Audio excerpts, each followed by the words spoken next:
Magandang gabi po sa inyong lahat. Umabot na tayo sa pinakadulo ng ating pagdiriwang ng panahon ng Kapaskuhan sa pamamagitan ng pagdiriwang na kapistahan ng pagbibinyag kay Jesus. Ano nga ba ang ibig sabihin o kahulugan ng mahalagang bahaging ito ng kanyang buhay? Tatlong bagay. Una, ang binyag ni Jesus ang simula na kanyang tinatawag na public ministry. Kung inyo mapapansin, mula nang mawala si Jesus sa templo ng Jerusalem, hanggang siya'y lumabas sa publiko upang pumili at magpabinyag, wala po tayong nalalamang nasusulat tungkol sa mga kaganapan sa kanyang buhay. It was indeed a silent life in Nazareth. At ngayon, sa pagbibinyag sa ating Panginoon, ito ang simula ng kanyang public life. Ito ang simula ng kanyang misyon. Pangalawa, sa pagbibinyag ng Panginoon kay Juan, niyakap niya ang sangkatauhan.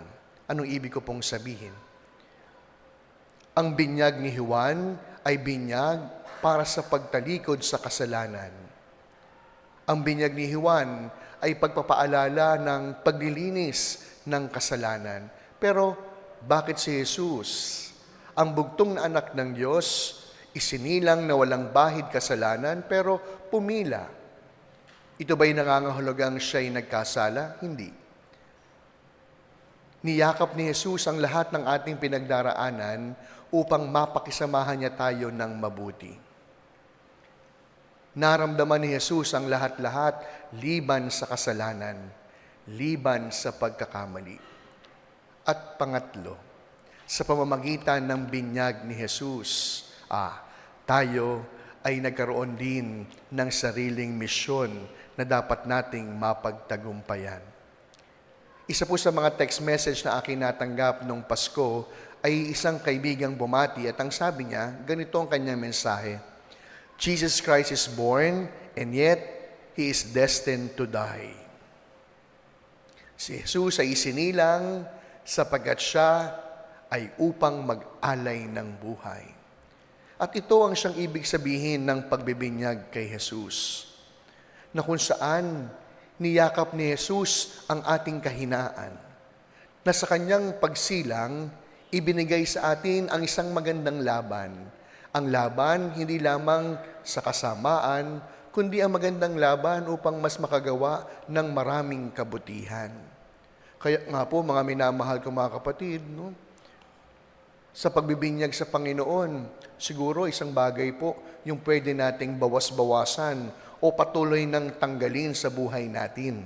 Ano po iyon? Minsan po mariringgan niyo po yung mga tao, kahit pa joke, hindi ho tamang joke. Ano po yung joke na yon? Sasabihin ng mga tao, sorry, tao lang. Sorry, tao lang. Bakit po hindi magandang joke? Aba, sapagkat wag po natin gamitin yung ating pagiging tao kung bakit tayo mahina at nagkakasala. Mantakin ninyo, sabi ko kanina, niyakap ni Jesus ang lahat-lahat sa atin. Kahit pa yung pinakapangit, kahit pa yung ating sariling kahinaan, kanyang niyakap. Kaya walang dahilan para sabihin, sorry, tao lang. Malimit po, yun po yung ginagawa nating justification kung bakit tayo nagkakasala. Sasabihin natin, sapagkat ako ay tao lamang. Itinuturo ng binyag ni Jesus, itinuturo ng ating sariling mga binyag, na nung tayo'y bininyagan, binigyan tayo ng isang magandang laban. At ano po yung laban na yon? Laban, hindi lamang ayawan ng kasalanan, kundi laban na mas umoo sa paggawa ng mabuti.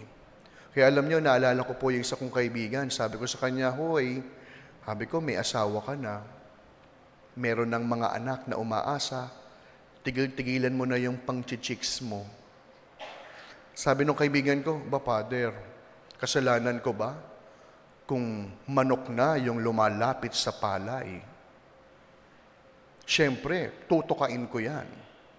Sabi ko sa kanya, "Hoy, hindi ka manok para tumukha ng palay."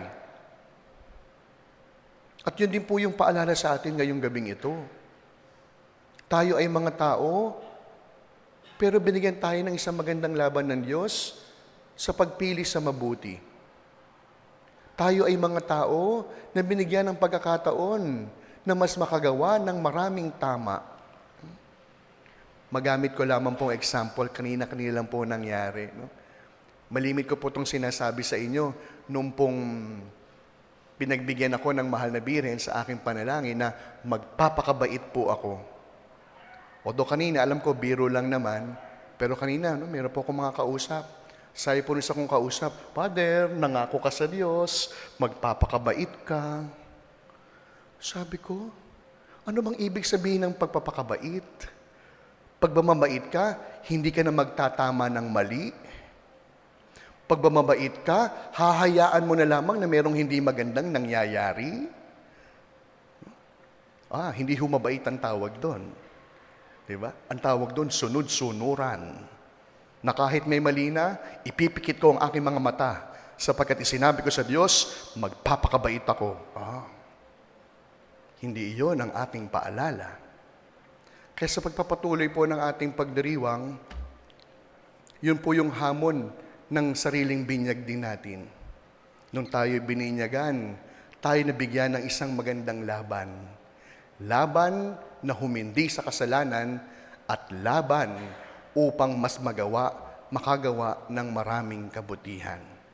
Sa pagpapatuloy po ng ating buhay sa karaniwang panahon, sapagkat bukas magsisimula tayo ng ating palalakbay sa ordinary time. Alam nyo, mainam pong tignan, kailan po ba kayo nabinyagan?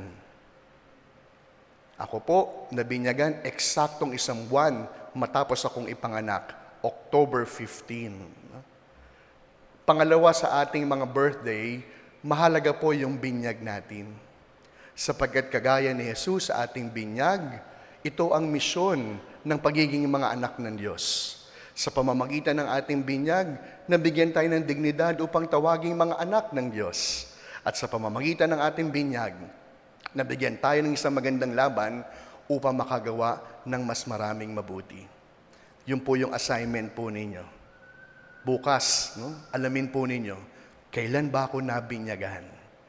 Huwag lamang natin ipagdiwang yung ating mga birthday, kundi atin ding alamin, pahalagahan at ipagdiwang ang araw nang tayo'y bininyagan, na kung saan nabigyan tayo ng mas magandang laban upang magpakabuti, upang mas magpakabait.